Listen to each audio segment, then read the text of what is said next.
those two, us as coaches, we got to get them on the same page. That's we can never do that, ever. You got to take a macro view of this thing. Especially because he's been banged up and hasn't fully participated in practice since, I think, July 26th. And I am so with you. The only goal for this season should be to figure out what you have in that quarterback room with those two young players specifically, in Dillon Gabriel and Shedeur Sanders. The NFL is in absolute shock after Kevin Stefanski finally admitted the unthinkable. Starting Dillon Gabriel over Shedeur Sanders was a massive mistake. Weeks of stubborn excuses just crumbled under the weight of Gabriel's failures and Sanders' undeniable talent. This was a brutal exposure of how far Stefanski went to bury the better quarterback. We'll get that cleaned up. That's something that's kind of what I'm talking about, Tony, where things like that happen in these games. We have to clean that up. Kevin Stefanski finally said the words nobody thought would come out of his mouth. For weeks, he stood tall, defending Dillon Gabriel, brushing off the noise, and doubling down on his decision. But after another brutal outing, even he couldn't run from the truth. He admitted it. Gabriel's performance wasn't just not good enough. It was a disaster. There's some things that I thought he did well. I thought our offense as a whole on third down was very good early, which allowed us to stay on the field because I don't think we were great on first and second down, but plenty to clean up. What NFL GMs really want from quarterbacks, they want you to be Andrew Luck. Great and boring. Brady was mostly boring when he played. That single admission hit like a bombshell, because when a head coach goes public and calls out his quarterback, it's not business as usual. Stefanski didn't just critique him, he called Gabriel's decisions momentum killers. Those words cut deep, and for the fan base, it was the moment they'd been waiting for. If Gabriel failed this badly, then why was Shedeur Sanders still being kept on the sidelines? I think Dillon Gabriel's size is an issue. I would have a hard time building around him. He's small. And let's be real, Gabriel failed on every level. He finished with 0 touchdowns. Not one. No big completions to turn the tide. And instead of protecting the football, he coughed it up twice, gifting the opposition free momentum. The second quarter told the whole story. That's where it all came crashing down. His mistakes weren't just errors. They were game-shifting disasters that drained the life out of his own team. So this weekend, Dillon Gabriel went on camera and said something that people blew way out of proportion. So here's what he said. It's just part of it. You know, there's entertainers and there's competitors. And I totally understand that. And my job is to compete. And that's what I'm focused on doing. And the worst part, he carried himself like nothing was wrong. After the game, Gabriel still acted like he was in control, even throwing shade at Shedeur Sanders. He labeled Sanders an entertainer rather than a competitor, as if he had earned the right to talk down on him.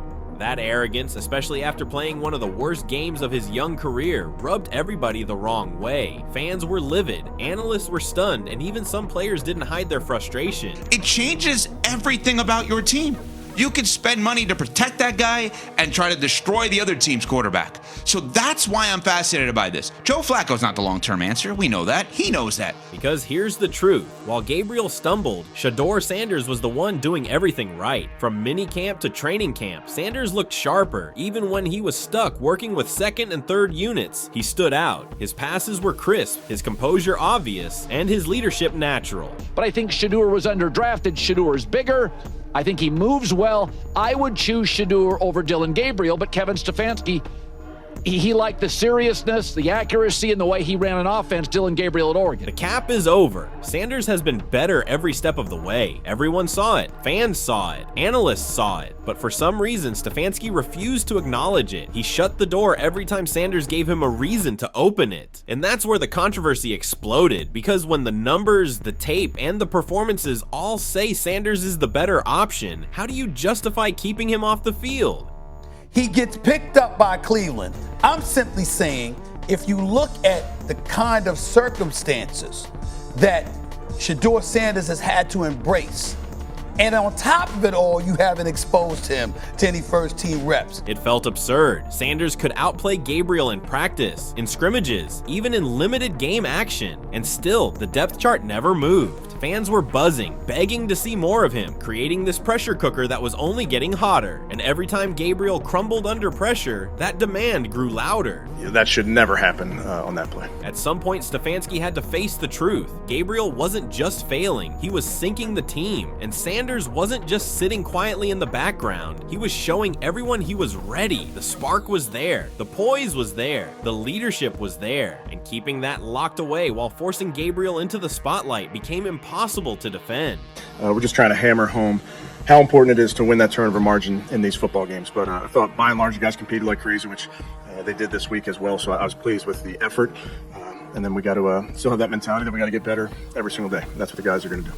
That's all you're trying to accomplish if you're Kevin Stefanski. This is why Stefanski's admission matters so much. It wasn't just about Gabriel having a bad game. It was about the coach finally acknowledging what fans had been shouting for weeks. Shedeur Sanders deserves his shot. Gabriel's collapse didn't just expose him. It exposed the entire plan Stefanski tried to force onto this team. And now there's no going back. That's what you're doing. You're trying to disassociate yourself from a quarterback that's on your roster at this particular moment in time. You give him no first team reps. He's been working out with the third team, and then you just gonna throw him in there for the opening. Let's be honest here. Kevin Stefanski never gave Shedeur Sanders a real chance. From day one of camp, the deck was stacked against him. While other rookies were rotating through, getting their reps with the first team, Shedeur was stuck on the sidelines or tossed in with the backups. And that wasn't because he was underperforming. No, he was hitting throws, running the offense smoothly, and making it look easy. Yet somehow, the development excuse kept being thrown around. Game plan. Now we won't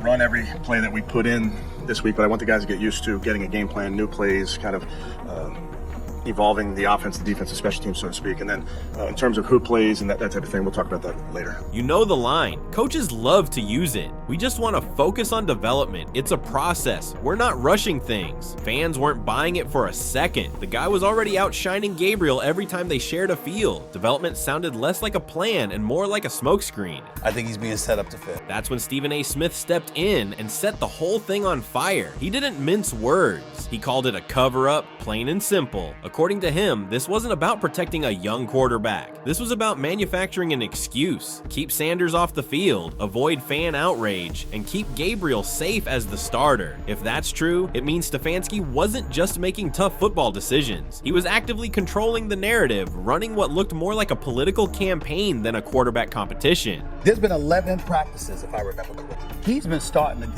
he's been playing against the third unit. He's fourth on the depth chart.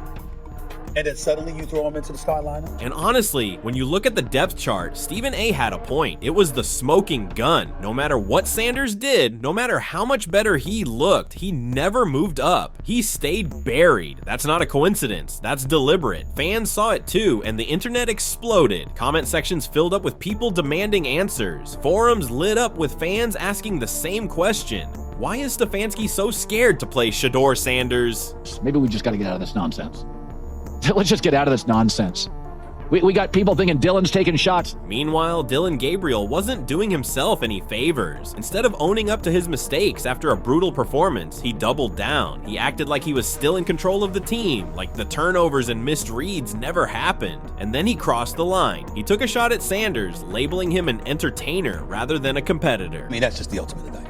I mean, it just is. I mean, the fact that you're a high draft pick, you're a top 5 pick. That was the final straw, because it's one thing to struggle on the field, but it's another to attack the guy sitting behind you, especially when that guy has done nothing but stay professional. Gabriel's comment didn't just annoy fans, it alienated the locker room. Teammates noticed, the arrogance stood out, and it rubbed people the wrong way. If you're Cleveland, I know you don't want to publicly say this, as to lose leverage in any negotiation. And let's not forget, this is the same Dillon Gabriel who was hyped up as some kind of Skynet level quarterback. Analysts compared his processing speed to a machine, said he could read defenses like the Terminator. But the reality was brutal. On the field, he didn't look like Skynet, he looked like a busted circuit, shorting out at the worst possible times. The gap between the hype and the reality couldn't have been wider. Job. All you have to do, you ask for an opportunity. This team passed on you again and again and again in the draft till they got him in the 5th round.